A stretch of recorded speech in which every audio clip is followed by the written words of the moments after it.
Você já se irritou com a esquerda radical hoje? Vamos analisar aqui comigo o plano de governo da Samara Martins e se irritar um pouquinho. Bom, esse daqui é o plano de governo da Samara Martins, né, da UP, que foi enviado lá pro TSE. Antes eu tinha visto a versão que foi enviada que tinha sido igual a de 2022, mas essa daqui é atualizada, que eles mandaram de novo. Eu quero começar falando aqui que eu vou criticar, não vou poupar, mas eu critico porque eu gostaria muito de ver a esquerda radical fazendo uma coisa boa, decente, com substância, que realmente possa vencer e que esteja preparada para uma eventual vitória de verdade. Porque assim, se você não está preparado nem para uma vitória eleitoral, o que dirá numa revolução, né? O povo vai lá tomar o poder e aí chega lá e faz o quê? Não sei. E se você passar uma impressão ruim, como que o povo vai confiar em você, no seu partido, para fazer uma revolução, para gerar um movimento de massa? E aí me chama a atenção aqui que foram submetidas só 2 páginas, né? Que, ou seja, não explica nada direito, só lista coisas ali sem explicar nada. E além disso, ó, esse daqui me dá uma agonia gigante, que tem o título, subtítulo, não tem um espacinho sequer entre o subtítulo e o texto mesmo. E não tem uma capa, ao contrário de todos os outros planos de governo têm uma capa, mesmo que seja super simples. Mesmo que seja que nem a do Augusto Cury, que parece uma capa de livro de autoajuda dele, né? O plano de governo dele, inclusive, parece um livro de autoajuda dele. Tem 200 páginas e tem um monte de coisa viajante que depois eu posso fazer um vídeo falando direitinho sobre ele. Mas olha só, não tem capa nenhuma. Não tem alguma coisa para dar boas-vindas para a pessoa que abre isso aqui. E olha só a capa do Flávio Bolsonaro, nosso desquerido Flávio Bolsonaro. Super simples, só um negócio azul, amarelo, feia. Sim, mas fazer o quê? Não tem a foto dele, provavelmente, porque a imagem dele tá desgastada. Aí você vem aqui e vê a do Lula, olha só. O nome dele destacado ali, bem bonitinho, bem minimalista, mas ao mesmo tempo super convidativa, né? Dá uma impressão que é uma coisa do povo mesmo, né? Passa aquela coisa de que ele realmente tá com o povo. E aí tem ele aqui com o menino, tem a bandeira do Brasil estilizada, índice, fotinha do povo, o Lula aqui com o povo de novo, tá vendo? Daqui é como se fosse o material que a gente manda para empresas, para querendo mostrar o seu serviço como influencer, sabe? Para te contratar, você põe fotinha, põe, nossa, olha só como eu sou legal, como eu tenho uma imagem bacana, e aí explica tudo direitinho. Olha o tamanho da fonte, que delícia. 84 páginas. Esse cara aqui, que eu não sei quem é direito, mas tem uma capinha. Partido Missão. Essa capa aqui, eu confesso que eu não gostei, parece uma contracapa de livro clássico. Nem a capa parece uma contracapa de livro clássico. Só que amarela. Mas pelo menos tá passando a identidade deles, né? Que é uma coisa mais clássica, tradicional, que vai se até ali ao tradicionalismo, a coisas conservadoras, etc. E do Partido Missão tem 51 páginas. O P, 2 páginas. Que impressão você passa pro povo desse jeito? Mesmo que muita gente não leia isso aqui, é muito, muito importante que você apresente alguma coisa minimamente decente. E esse ano, muito mais gente vai ver isso daqui. Olha aqui o Romeu Zema. Plano implacável, uau. Propostas concretas para os maiores problemas do país. Podia muito bem ter uma frasezinha de efeito bacana e tal. Quando você acha que uma pessoa, quando bate o olho nisso aqui, vai se interessar mais por isso daqui, que é um bloco de texto de 2 páginas, sem capricho nenhum, sem mostrar nenhum, sabe, um trabalhozinho, um caprichozinho com o próprio plano de governo ou o do Lula? Super caprichado, cheio de foto, cheio de coisinha para as pessoas verem, com uma identidade visual. E, gente, não é possível que a UP não tenha um voluntário que entenda de design gráfico, de design, sabe? Não é possível isso. Porque, assim, E eles tiveram esse tempo todo para fazer uma identidade visual para o governo. Eles não é como se tivesse feito, sei lá, de um dia para o outro, porque isso daqui para mim, desculpa, mas fica parecendo para mim trabalho de aula que você faz na aula, em grupo, de escola, de vamos imaginar o que a gente faria se a gente fosse presidente do país. E aí, no final da aula, entrega isso daqui, sabe? Que assim, nem espaço entre as propostas tem. E olha essa proposta número 2, fim do feminicídio e do assédio das mulheres. Salário igual ao creche no local de trabalho, prisão de todos os agressores e assassinos de mulheres. Mas como você vai acabar com o feminicídio? Como? Não tem nada de concreto do que vai fazer. Suspensão dos pagamentos da dívida pública, auditoria da dívida. E como que você vai fazer isso? Como que você vai compensar isso daqui? Reforma agrária popular. Como seria essa reforma agrária, sabe? Eu acho que cada um desses tópicos teria que ter pelo menos um parágrafo explicando direito o que eles querem dizer com isso daqui. E, gente, eu sei que vários desses candidatos devem ter uma proposta igualmente vazia, sabe? Que não explica direito o que fazer, só vai falando umas coisas ali para seduzir as pessoas bem escrito e pronto. Mas, poxa, a esquerda radical tem que fazer a mesma coisa? O que me atrai muito na esquerda radical e no comunismo é justamente que, para mim, é você, além de focar no povo e no trabalhador, no que seria melhor para a maior parte da população, é pegar resultados de estudos científicos, vários que a gente tem, falando sobre desigualdade, sobre violência à mulher, várias dessas coisas, pegar elas e aplicar a política, fazer políticas públicas e ações que reflitam o que realmente vai funcionar na sociedade. Como é que eu vou confiar num negócio aqui que só me fala assim, vamos acabar com o feminicídio. Pronto, vamos acabar. Mas como? Sabe, não dá nem pra saber que você entende por que o feminicídio acontece. Como que você poderia acabar com ele, porque você sabe qual é o motivo deles acontecerem. Não dá nem pra entender que você sabe isso, sabe? Você vai fazer o quê? Você vai só prender as pessoas? Mas vai acabar só prendendo as pessoas? Estão prendendo pessoas e não acaba. Você vai fazer políticas de conscientização, falar para as pessoas sobre o feminicídio, fazer políticas na escola. O que você vai fazer? E com que dinheiro que você vai fazer essas coisas? Eu sou formada em comunicação social com habilitação em publicidade e propaganda. E para terminar o meu curso, eu fiz um TCC, né? Trabalho de conclusão de curso. Antes do meu TCC, eu fiz um pré-projeto final, que era para a gente fazer uma proposta para a gente levar para os professores que a gente gostaria que fossem nossos orientadores, para eles verem aquela proposta e verem se querem ou não orientar a gente no nosso TCC, no nosso projeto final. Isso daqui não atende nem um pouco o mínimo disso, sabe? Seria parecido com o que seria uma proposta de projeto final para mim. E a minha proposta de projeto final tinha 4, 5 páginas, alguma coisa assim, e tinha que ter uma capa. A capa só simples, branca, né, com texto, porque é a BNT e tal. Mas tinha que ter uma capa, sabe? Porque não passa uma aparência legal você só jogar assim e você não mostrar nenhum carinho, nenhum trabalho, nenhum esforço por aquilo. Você não precisa jogar o texto aqui. Você tá mostrando que você tá só deixando o negócio aqui desleixado de qualquer jeito. Você não tá mostrando que você vai analisar as coisas com carinho, fazer tudo com carinho e realmente pôr tudo de si naquilo e se empenhar, sabe?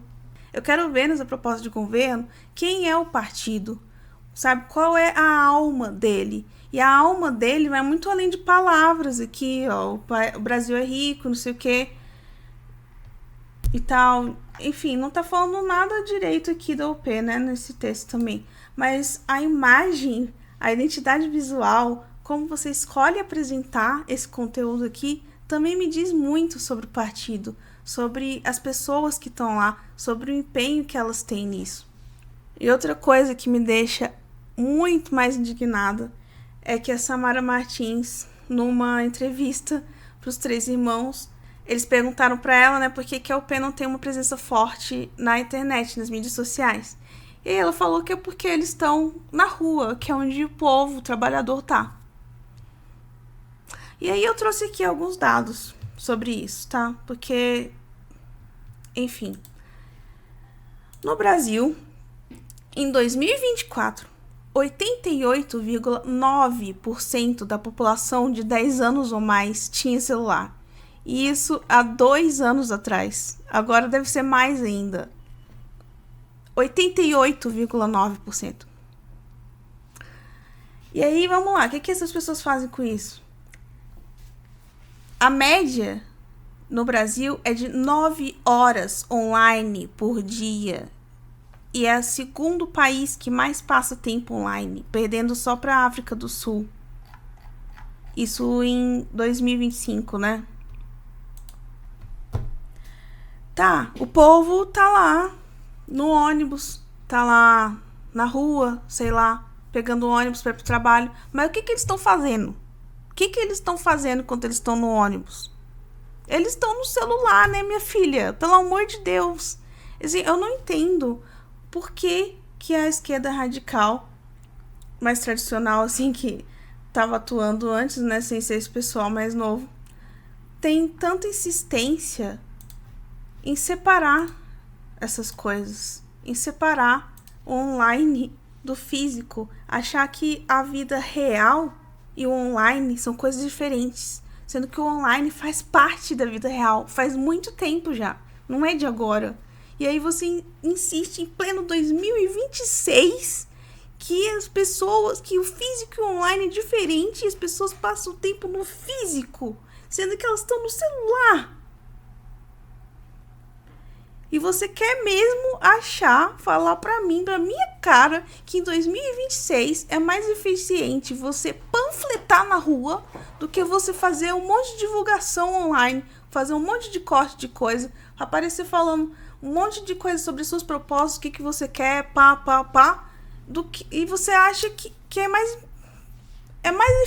eficiente, efetivo, eficaz você ir na rua panfletar. Tipo, sério mesmo. E não tem um voluntário da UP, alguns, 3, 5, que entendam de mídias sociais e que possam gerenciar isso. Eu também entendo que a UP tem uma coisa assim de ser popular, no sentido de que todos eles constroem a proposta, né? Que a pessoa que tá lá não é para ser tida como uma imagem venerada e ser só essa imagem, é para ser o movimento. Mas, gente, é inevitável que pessoas tenham um certo protagonismo em algum momento. E tá tudo bem. O que não tá tudo bem é que seja só essa pessoa e essa pessoa queira esse poder, esse protagonismo, por ter poder e protagonismo. É importante que ela esteja lá assumindo esse papel, mas saiba que ela está lá assumindo esse papel por esse tempo definido e que ela tem essas atribuições e esses deveres com a gente, sabe? Para com o povo. Eu não acho que seja um problema uma pessoa ter um protagonismo, uma maior evidência em algum momento. E aí, em outro momento, ela passa para outra pessoa e outra pessoa vai ter evidência e fazer com que as propostas, as coisas que o trabalhador quer sejam realizadas e concretizadas. Porque se ninguém assumir, se ficar só assim, é de todo mundo, ninguém vai fazer. Vai ficar essa porcaria amadora mesmo, não vai pra frente nada. Entendeu? Porque gente, vamos falar real. A educação no Brasil é uma merda, a educação básica.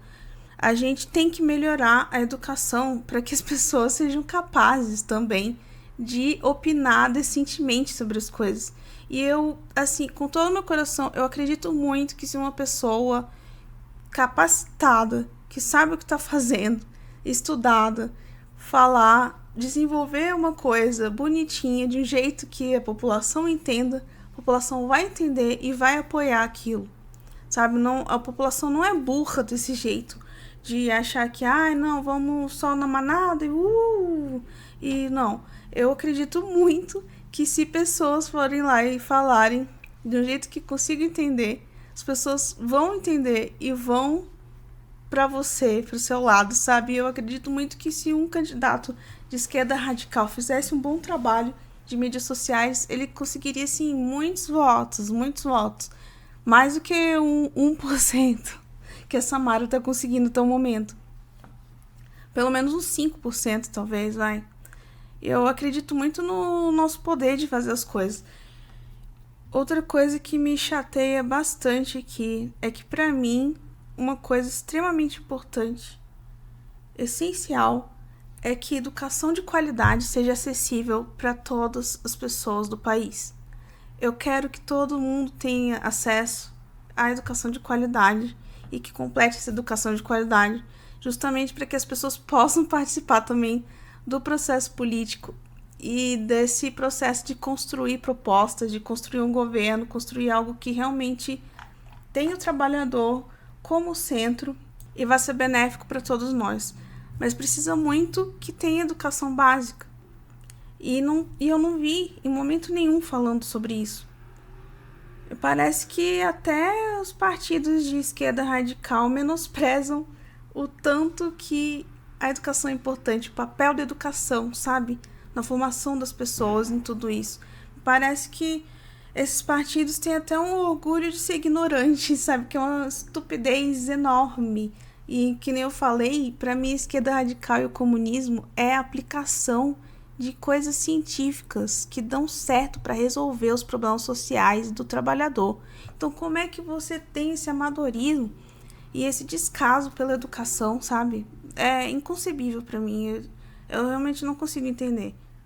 Para mim, os movimentos comunistas que existiam aí, eles parecem meio adolescentes, sabe? Quando gosta de uma banda que ninguém mais conhece, ninguém mais gosta, e aí fica se achando diferentão, tipo, ai, eu gosto, eu que sei o que é bom de verdade, mas não quer que aquela banda seja famosa, que todo mundo conheça, porque se ela ficar famosa, vai perder a graça, ele não vai querer mais, porque não é mais diferente, não é mais exclusivo, não é mais especial, não é ele que é o fodão e gosta daquilo, sabe? E eu acho isso uma imaturidade enorme, é muito idiota, é coisa de adolescente mesmo.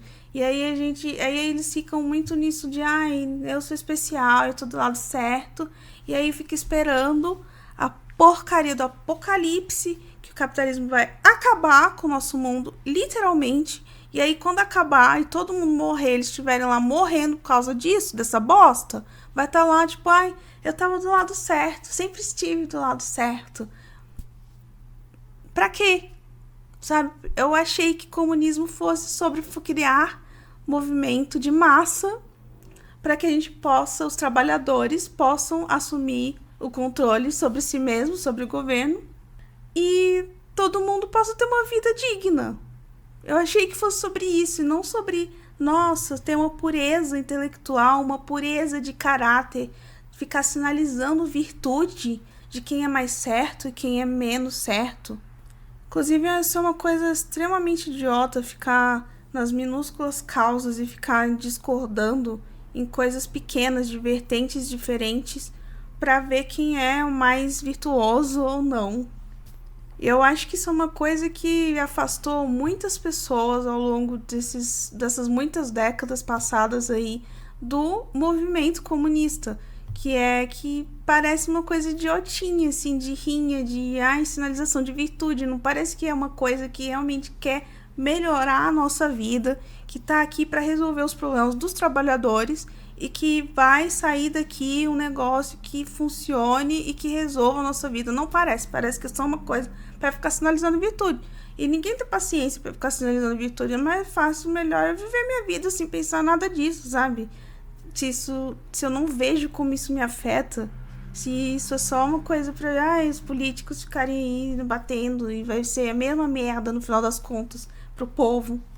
Enfim, isso tudo me decepciona muito, porque a gente tá vendo aí na internet, né, tendo contato mais com como funcionavam esses movimentos, porque é uma coisa muito segregada, assim, né, pouca gente tinha acesso a essas informações, aí o grupinho, e me decepciona porque eu realmente achei que fosse melhor que isso, que as pessoas fossem mais espertas, que não ficassem subestimando tanto as pessoas também, porque pra mim parece que acho que as pessoas são burras também e não vão conseguir entender um negócio explicadinho aqui, ó, pá, explica os pontos, pá,